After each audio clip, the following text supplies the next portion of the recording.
Hey, my name is Tom, and in this video I want to show you how you can use found sounds to create really interesting textured instruments that you can play on your keyboard. So here I have three found sounds. The first is the sound of some birds. Next I have the sound of some wind chimes. And lastly, the sound of some rain on a plastic roof.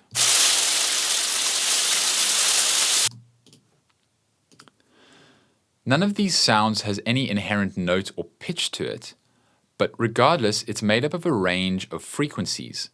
And within that range is a particular frequency that's going to generate a note that we want to use to create our sound. So let's look at how we can reveal this note from within our sound. And to do that, we're going to use Live's EQ8 device.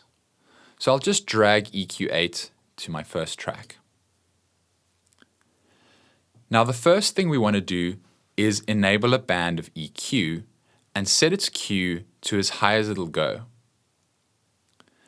Now the reason I do this is because I want to work with a very narrow band of frequencies. In fact, I want to work with as close to a single frequency as I possibly can and not affect too many other frequencies around that center frequency. So I set a very narrow band of EQ. Next, I'm going to set the frequency of this band to 440 Hertz. And now the reason I do this is because you might have heard of A equals 440. This is a musical standard that sets the note of A3 to 440 Hertz. So we're going to use this to extract the note of A from our sound. So now I'm just going to play the sound and start adjusting the gain, and you should hear a note, a very slight note, start to emerge from the sound.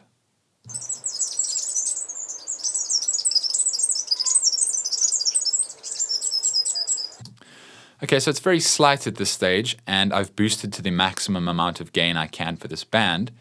On EQ8, I can still get a little bit more level out of it by increasing the scale parameter.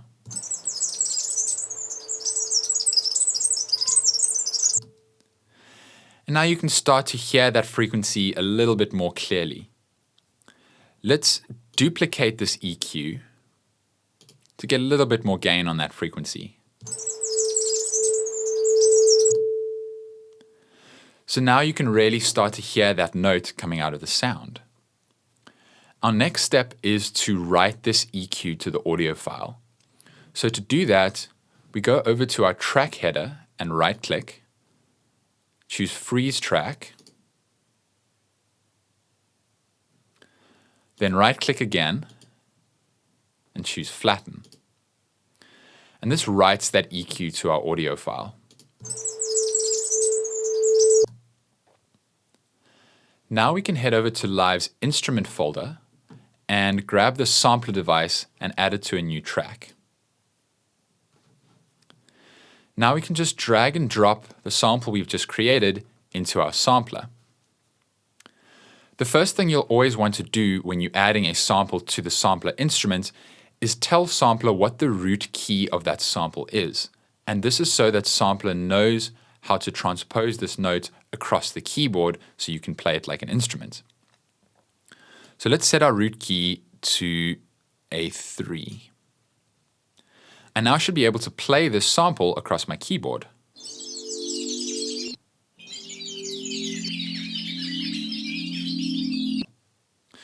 So you can hear I now have very defined notes coming out of the sound, but I still have the texture of the original sound that I used. At this point, the balance between the note and the actual texture is a little bit off. I'm getting a bit too much texture and not quite enough note.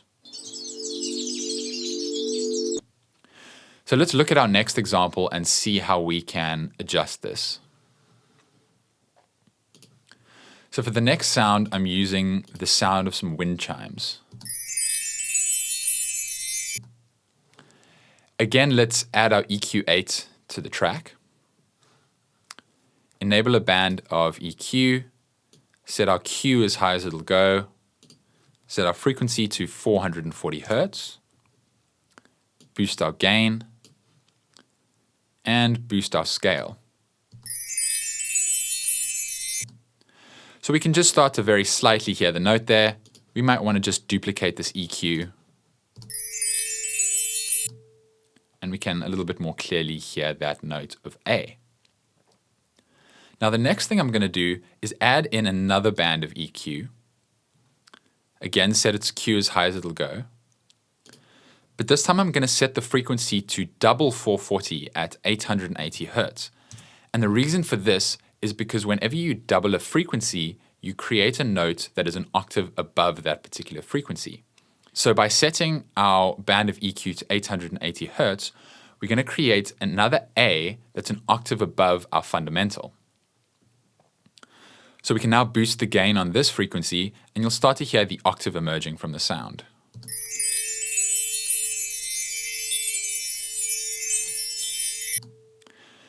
We might want to do the same thing on our second EQ as well, so that we can get a little bit more out of the octave. So let's turn the band on, set our Q as high as it'll go, set our frequency to 880 Hertz, and increase our gain.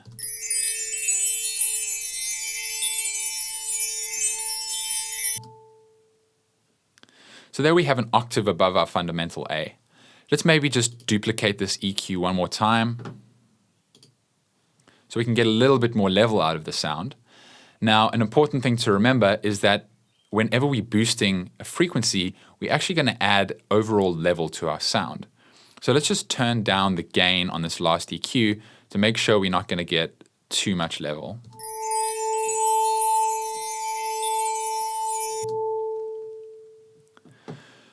We can now freeze this track and flatten it. And then drag the sample to our sampler device. Let's not forget to set our root key. And we should now be able to play this sound on our keyboard.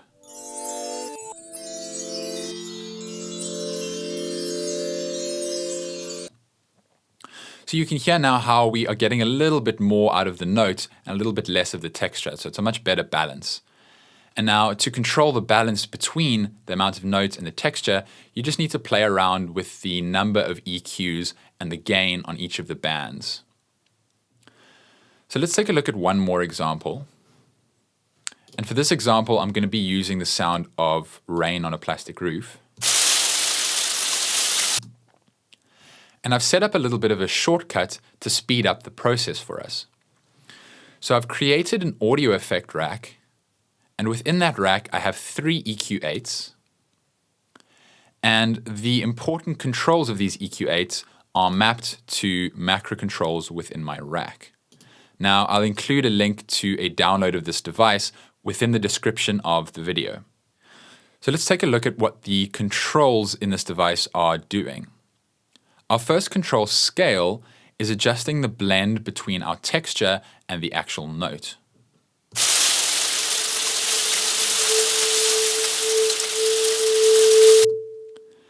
And very importantly, we have an output gain control below that, which is going to let us just dial back the gain a bit so we're not getting too much sound.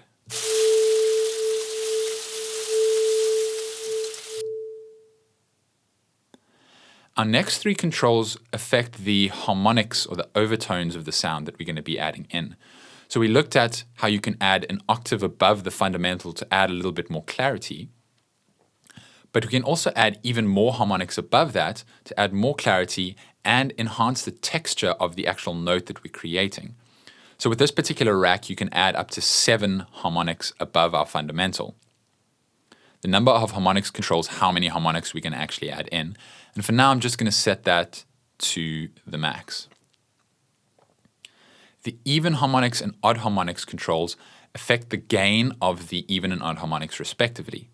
So the even harmonics of our sound are going to be all the even number multiples of our fundamental. So for example, 440 times 2 times 4 times 6 and so on and so forth. Our odd harmonics are going to be all the odd number multiples. So 440 times 3 times 5 times 7. And each of these different types of harmonics is going to have a slightly different effect on the sound, which you'll hear now as we turn the gain up.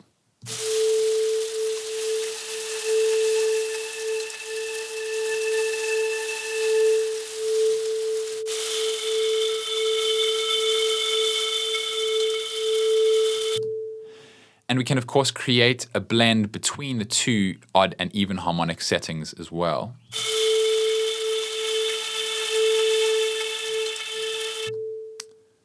Once we've set the gain of our harmonics, we can go back and adjust how many harmonics we actually want in the sound.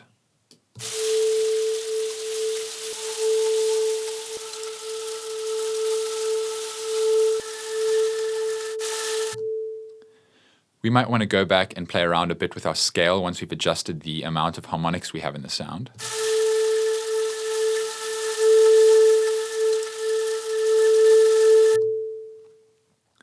And again, we can right-click and freeze our track. And then right-click again to flatten it. And just drag and drop this new sample into our sampler. Let's set our root key to A3. And we have a sound that we can play across our keyboard. So now, because we're using Live's sampler device, we also have access to a bunch of other synthesis tools that we can use to further shape the sound. The first thing we might want to do is adjust the attack of the sound. You'll notice that the sample that I'm using inherently has a bit of a slow attack and fades into the sound. But if we just adjust the start point of our sample, we can give it a much quicker attack.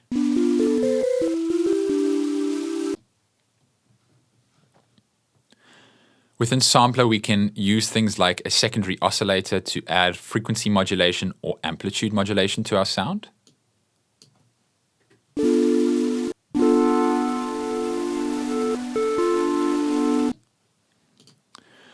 We've got a filter to apply subtractive synthesis.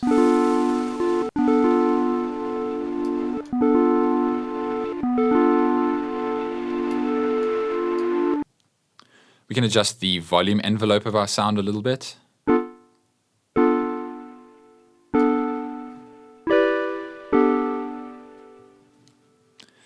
And we've got various LFOs to add some modulation to our sound. Let's say a little bit of vibrato.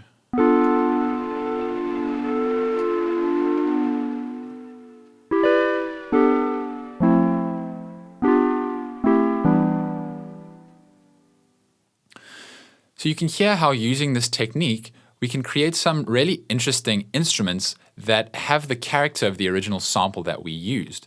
And now depending on the sample that you used, there's going to be a lot of really interesting volume and texture modulations that happen throughout the sample. So if I just play a sustained chord on here and listen for a bit, and you'll hear these really interesting modulations within the sound.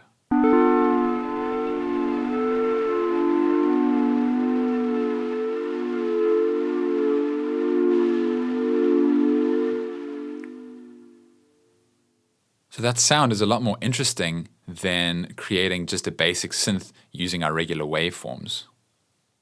Again, this has been Ableton certified trainer Tom Glendinning, showing you how you can use found sounds to create really interesting textured instruments that you can play on your keyboard. If you've got any questions about anything that we covered in the video, please post them in the comments section below, and I'll be sure to try and get back to you as soon as possible. Thanks for watching.